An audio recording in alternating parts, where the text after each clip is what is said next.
ناظرین، عام طور پر فطرت خود اس طرح سے منظم ہوتی ہے کہ مرد عورت سے پہلے ہی آرگزم تک پہنچ جاتا ہے۔ اس کا کیا لینا دینا ہے، اس کا گہرائی سے مطالعہ کرنے کا کوئی فائدہ نہیں ہے۔ مرد کو اپنی فطرت پر قابو پانا، خود کفیل ہونا سیکھنا چاہیے۔ لہٰذا عورت کو مطمئن کرنے کے لیے واضح رہے کہ اگر مرد باقاعدگی سے جنسی تعلقات قائم کرتے ہیں تو عام طور پر جنسی تعلقات کی مدت کے ساتھ کوئی مسئلہ نہیں ہوتا ہے۔ عام جنسی زندگی میں جنسی تعلقات کے دوران فاسد اور غیر معمولی طور پر اس طرح کے عارضے پائے جاتے ہیں، جیسا کہ عورت آہستہ آہستہ پرجوش ہو جاتی ہے اور آہستہ آہستہ آرگزم پاتی ہے۔ عورت جلدی سے پرجوش ہو جاتی ہے لیکن آہستہ آہستہ آرگزم تک پہنچ جاتی ہے۔ مرد کے جنسی تعلقات کی مدت عورت کے آرگزم پر کیوں منحصر ہوتی ہے؟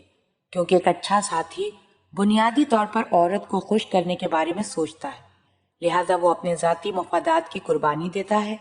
ایک مرد کو اپنے ساتھی کے ساتھ اپنی شفقت سے جنسی تسلی لینا چاہیے جو باہمی جنسی راحت مہیا کرتا ہے اور فطری طور پر مرد کو بہتر محسوس کرتا ہے۔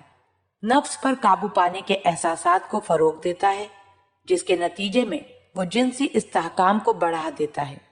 اگر مرد صرف اپنے جنسی مفادات کے بارے میں سوچتا ہے تو جنسی تعلقات ہمیشہ ہی مختصر ہوتا ہے، لہٰذا جنسی ساتھی کے ساتھ بات چیت کرنے کے قابل ہو جاتا ہے۔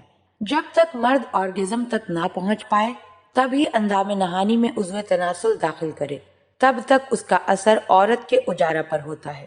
کلیٹوریس کو اور زیادہ تیز کرنے اور جذبہ کو ابتدا میں ختم ہونے سے روکنے کے لیے عضو تناسل کی حرکت کو سست کرنا ضروری ہے۔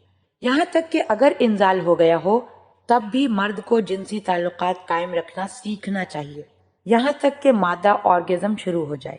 اس طریقہ کار میں کونڈم کا استعمال شامل ہے۔ جمع کے مصنوعی توالد سے فرٹیلائزیشن کا وقت قریب آتے ہی مردانہ رگڑ کو روکنا چاہیے اور جنسی خواہش میں معمولی کمی کے بعد اسے جاری رکھنا چاہیے۔